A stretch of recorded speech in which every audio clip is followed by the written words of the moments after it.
আমি তো বলছি কে নির্বাচন চায় না? নির্বাচন তো সবাই চায়। ডিসেম্বরের মধ্যেই নির্বাচন সম্ভব। ডিসেম্বরের মধ্যে নির্বাচন দিলে আপনার সম্মানের সাথে একটি নির্বাচিত সরকারের কাছে ক্ষমতা দিয়ে আপনারা বিদায় নিতে পারেন। বিএনপি হচ্ছে একমাত্র জনপ্রিয় দল এবং সকলেই এটা বিশ্বাস করে। সরকার যারা চালাচ্ছেন আমাদের কাছে প্রাইভেটলি বলেন যে ডিসেম্বরে ইলেকশন হলেও তো বিএনপি 2/3 মেজরিটি পেয়ে সরকার গঠন করে, আর জুন মাসে হলেও তো তাই করতে। আপনারা চাপাচাপি করেন।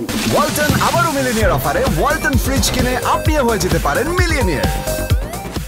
আমরা কিছুদিন আগে প্রধান উপদেষ্টার আমন্ত্রণে আমরা গিয়েছিলাম এবং আমি সেখানে উপস্থিত ছিলাম। সিনিয়র হিসাবে আমার নেতৃত্বে আমাদের প্রতিনিধি দল গিয়ে আমরা এই বিষয়ে আলাপ আলোচনা, আমরা কেন ডিসেম্বরের মধ্যে নির্বাচন চাই এই ব্যাপারে আমরা ব্যাখ্যা দিয়েছি। এই ব্যাখ্যা দিয়েছিলাম যে ডিসেম্বর হচ্ছে শীতকাল, এটা হচ্ছে নির্বাচনের একটা পরিবেশের সময়। আপনারা যে বলছেন জুন মাসের মধ্যে ইলেকশন দিবেন, আমরা এক হইল যত বিলম্ব হবে, আমরা মনে করি এদেশে যারা পতিত স্বৈরাচারী সরকার দেশে বিদেশে পালিয়ে আছে তারা নানা ষড়যন্ত্র করে। আমরা কিছু কিছু ষড়যন্ত্রের নমুনা আমরা দেখছি।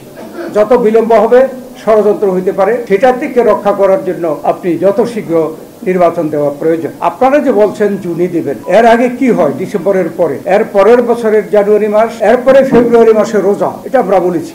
এই রোজাকে তো আমরা কোনো কেউ পিছিয়ে দিতে পারবো না, আপনারাও পারবেন না, আমরা রাজনৈতিক দলও পারবো। এই রোজা এবং ঈদ নিয়ে 2 মাস চলে যায়, ফেব্রুয়ারি মাস, তারপরে আসবে এপ্রিল মে হচ্ছে দেশে পাবলিক পরীক্ষা, এসএসসি এবং এইচএসসি, এগুলোকে পিছানোর কোনো সুযোগ নেই। আর এই এসএসসি এইচএসসি যে স্কুল কলেজ সেন্টার হয় সেগুলিতে কিন্তু ভোটের সেন্টার হয়। তো আপনারা তো এপ্রিল মে ইলেকশন করতেই পারবেন না। আর জুন মাসে পুরোপুরি বর্ষাকাল চলে আসে। এবার তো দেখলাম মে মাসে কি পরিমাণ ঘন বৃষ্টি এবং সারা দেশে বন্যা অবস্থা। এই সময় তো নির্বাচনের সময়। তাই আমরা মনে করি যে ডিসেম্বরের মধ্যেই নির্বাচন সম্ভব এবং আমরা দাবি করেছি যে আপনি ডিসেম্বরের মধ্যে যেদিন সুইটেবল মনে করেন আপনারা ডেট ঘোষণা করেন। আর এটাও বলেছি যে যখন নির্বাচনের ডেট ঘোষণা হবে তখন রাজনৈতিক দলগুলো এদেশের জনগণ নির্বাচনমুখী হয়ে যাবে এবং তখন এই ছোটখাটো ষড়যন্ত্র ওই জনগণই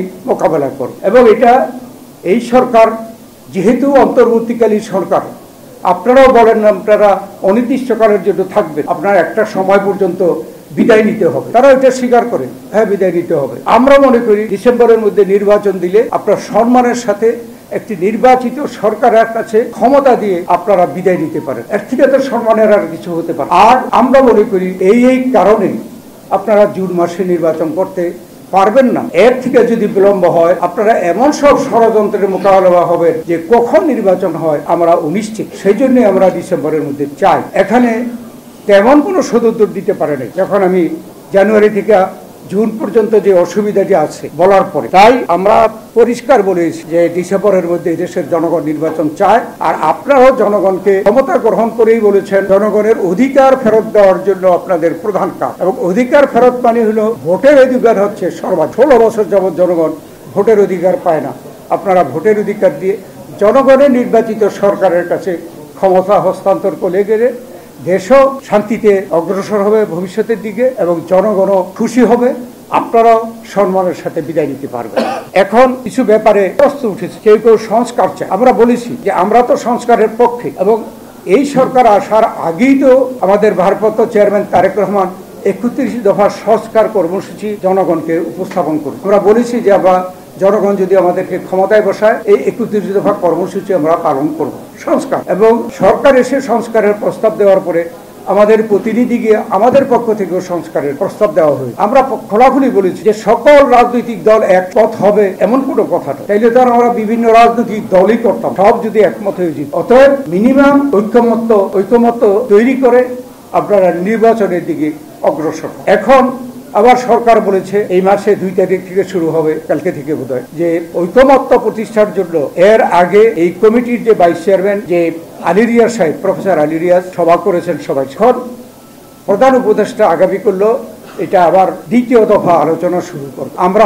আমরা যাব গেলে আমরা কি বলবো? আমরা তো এই সরকারের আগেই সংস্কার কর্মসূচি দিয়ে রেখেছি। অনেক এই সংস্কার কর্মসূচি তাদের প্রস্তাবের সাথে মিলে, যেগুলো আমরা মনে করি মিনিমাম সকল দল একমত হবে, সেটাকে ঐক্যমত্য প্রকাশ মানে ঘোষণা করে ইলেকশনের দিকে যাওয়া উচিত। বাংলাদেশের বর্তমানে যে সংকট আলোচনা, এটা কিন্তু নির্বাচনকে নিয়ে। এখানে আমাদের প্রধান উপদেষ্টা, আপনারা জানেন, অত্যন্ত সম্মানী ব্যক্তি, যিনি এনজিও করে বাংলাদেশে বিদেশে সুনাম করেছেন এবং তিনি একটি নোবেল পুরস্কার পেয়েছেন। বাংলাদেশের কিন্তু আর কেউ নাই। তাই আমরা অনেক বিশ্বাস নিই এবং এদেশের জনগণ অনেক বিশ্বাস নিয়ে যে বৈষম্য বিরোধী ছাত্র গণ আন্দোলনের যারা নেতৃত্ব দিয়েছে এবং আমরা যারা নেতৃত্ব দিয়েছি, আমরা অনেক বিশ্বাস করে ওনাকে, প্রফেসর ইউনূস সাহেবকে এই পদে বসিয়েছি, অনেক বিশ্বাস করে।